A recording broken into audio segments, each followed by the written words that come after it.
Hey guys, तो आज हम लोग बर्नौली इक्वेशन देखेंगे। लेकिन बर्नौली इक्वेशन देखने से पहले हम लोग को जो है यूलर्स इक्वेशन देखना पड़ेगा।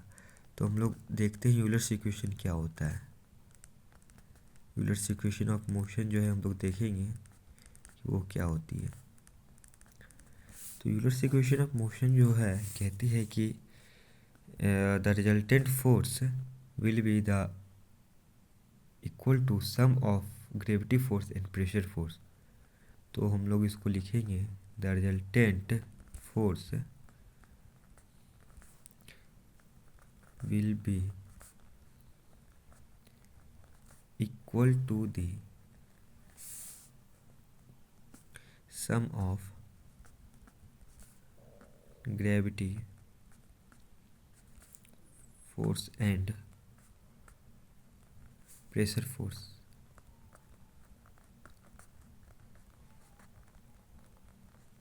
तो अब हम लोग देखते हैं कि इसको कैसे हम लोग प्रूफ करें। तो इसके लिए एक स्ट्रेट लाइन एस लेंगे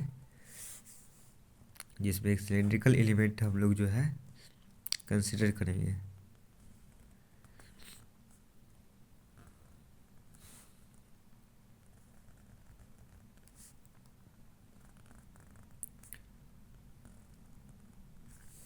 तो हम लोग एक स्ट्रीमलाइन एस पे एक सिलेंड्रिकल एलिमेंट कंसिडर किए हैं।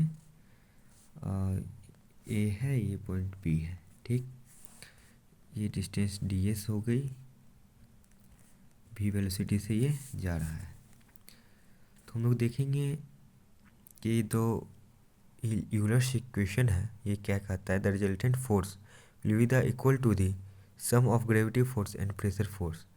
तो ये कैसे आया, क्यों ऐसा हो रहा है? तो इसके लिए हम लोग मानते हैं कि लेट अस कंसीडर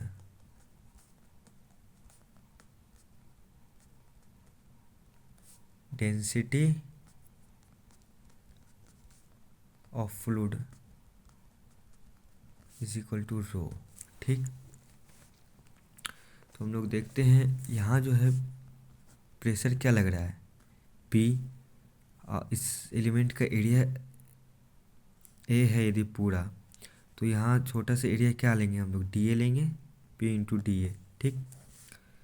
यहाँ से इसका वेट नीचे लगेगा ना, वेट क्या होता है, M G, mass into gravity. तो हो गया rho into D A into D S into G. ये हो गया mass, rho into D A into D S जो होता है इसका मास है, इंटू जी ग्रेविटी है, ठीक। तो अब हम यहाँ से एक इसका एलिवेशन लेते हैं, बी का एलिवेशन, ये हो गया डी जेड। और यहाँ पर जो प्रेशर लगेगा वो लगेगा P plus del by del S of P into D S. साथ साथ फोर्स लगाने के लिए डी ए से मल्टीप्लाई करेंगे तो यहाँ एक प्रेशर फोर्स आ गया हमारे पास, यहाँ एक प्रेशर फोर्स आ गया। एक एंगल थीटा पर जो है ग्रेविटी लगेगा नीचे, इसका वेट जो है एक एंगल थीटा पे नीचे लगेगा। तो इसका एक जो है यदि हम लोग रिजोल्यूशन करते हैं, एक कॉस थीटा में एक साइन थीटा में, तो एक ये है, तो एक कॉस थीटा की वजह से आएगा, एक साइन थीटा की वजह से आएगा। साइन थीटा की वजह से हम प्रेशर नहीं इधर हम लोग लेंगे, हम लोग लेंगे कॉस थीटा की वजह से, क्योंकि स्ट्रीम लाइन के जो एलोंग है हो जाएगा कॉस थीटा। तो यहाँ rho G D A into D S cos theta, ठीक। ये आ गया प्रेशर। तो अब हम लोग देखते हैं कि अब यहाँ लिखेंगे कि element is moving along a stream line। तो हम लोग यहाँ लिखेंगे कि element is moving along a stream line। तो यूजिंग न्यूटन सेकेंड लॉ,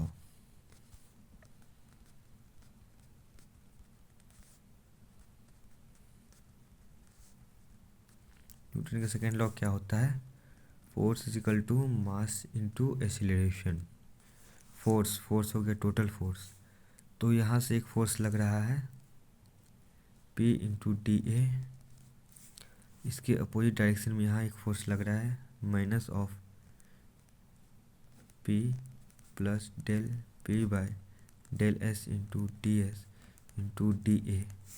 ये भी इसके अपोजिट में लग रहा है तो minus of rho G D A D S cos theta. ठीक, यहाँ आ गया is equal to mass into acceleration, mass हो गया rho G D A D S, इसका एक्सीलरेशन होगा del we by del T plus of V D we by D S. ये acceleration किसी और वीडियो में हम लोग देखेंगे कि एक्सीलरेशन कैसे निकालते हैं। एक्सीलरेशन एक टेम्पोरल निकलेगा और एक निकलेगा, तो हम लोग किसी और वीडियो में किसी और दिन देखेंगे। तो आइए हम लोग इसको जो है सिंप्लीफाई करते हैं। P D A minus P into D A P D A minus del P by del S D A D S, ये इसको मल्टीप्लाई किए यहाँ अंदर भेजे हैं, minus rho G D A D S cos theta is equal to rho G D A D S del we by del T plus we D we by D S. Okay, ये cut गया P D ए, तो यहाँ क्या बचा, तो ठीक है यहाँ जो बचा है वो हम लोग लिखेंगे अब del P by del S D A D s minus rho G D A D S cos theta is equal to rho G D A D S del we by del T plus we D we by D S. Okay, sorry हम यहाँ d we by D s लिख रहे हैं, यहाँ भी del होगा del we by del s, ये भी डेल होगा, इसमें मिस्टेक। तो अब हम लोग यहाँ देखते हैं आगे कि इफ़ फ्लो इज स्टडी, हम लोग जानते हैं कि स्टडी फ्लो में क्या होता है, जो भी प्रॉपर्टी होता है फ्लूइड का और जो भी वेलोसिटी होता है वो टाइम के रिस्पेक्ट में इन्वेरिएंट होता है या कांस्टेंट होता है। D we by d t is equal to zero, del by b del t जो है यहाँ पे ज़ीरो हो जाएगा ये वाला टर्म। तो अब हम लोग इस इक्वेशन को लिख सकते हैं minus del P by del S D A D s minus rho G D A D S cos theta is equal to rho G D A D S, ये वाला टर्म जीरो हो गया, भी del we by del s. Okay, तो हम लोग यहाँ तक इसको देख लिए हैं। अब जो है हम लोग देखेंगे कि यहाँ पर टर्म बच गया है, तो अब क्या करते हैं, इसको डिवाइड कर देते हैं, dividing equation by rho D A D S, rho D A D S से डिवाइड करते हैं। ठीक, अब आइए इक्वेशन को यदि rho D A D S से डिवाइड करेंगे तो हम लोग को बचेगा minus del P by del S into rho minus G cos theta is equal to भी del we by del S. अब हम आपको समझा रहे हैं, देखिए यहाँ था d A D s divided by rho D A D s, D A D S से डी ए डी एस ख़त्म हो गया, रो बच गया नीचे में, यहाँ rho D A D s था, डी ए डी एस और रो ख़त्म, जी कॉस थीटा, यहाँ से rho D A D s ख़त्म, भी del we by del s बचा, तो वही हम यहाँ लिखे हैं। ठीक, इस टर्म को इधर लाते हैं अब, minus del P by del S rho minus G cos theta minus V del we by del S is equal to zero, minus common लेने के बाद उधर भेज देते हैं तो ये आ जाता है प्लस में।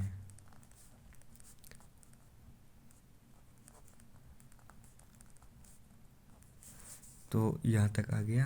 अब हम लोग कॉस थीटा का वैल्यू देखते हैं, कॉस थीटा का वैल्यू आएगा D Z by D S. अब आदमी को लग रहा है ये कहाँ से आया, डी जेड यहाँ है, डी एस यहाँ है, स्ट्रीम लाइन के अलॉन्ग यदि इसको हम एक वो राइट एंगल ट्रायंगल मानते हैं, क्योंकि यहाँ एक थीटा एंगल है, तो राइट एंगल ट्रायंगल से हम लोग को कॉस थीटा का वैल्यू आ जाएगा D Z by D S. इसको यहाँ पुट कीजिए, del P by del S rho plus G D Z by D S plus V del we by del S is equal to zero.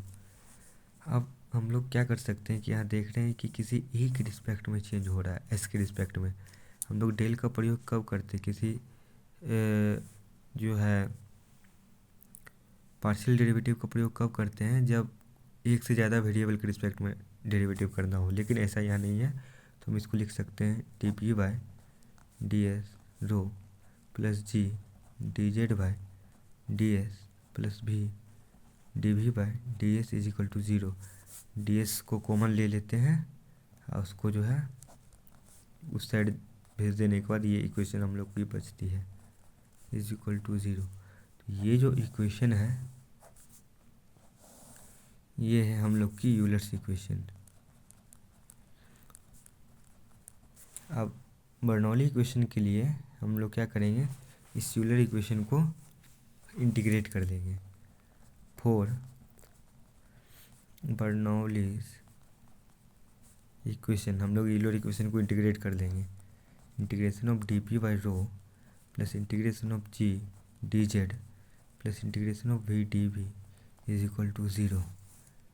1/रो integration से बाहर आ जाएगा, constant है। जी integration से बाहर आ जाएगा, कांस्टेंट है। प्लस इसका इंटीग्रेशन करेंगे अभी इक्वल टू ज़ीरो। 1/रो डी पी का integration P plus G D Z का integration Z plus V square by two इसका integration plus sorry equal to C. Zero constant तो जीरो जो है उसका इंटीग्रेशन कांस्टेंट आएगा। तो ये हमारे पास टर्म आ गया। अब इसको हम डिवाइड करते हैं जी से, तो P by rho G plus Z plus V square by two G is equal to C. ये हो गया हमको Bernoulli's equation. Thank you guys, thank you FTS वालों, तुम लोग देख लो, अब मज़ा आएगा एफएम का एग्ज़ाम देने में।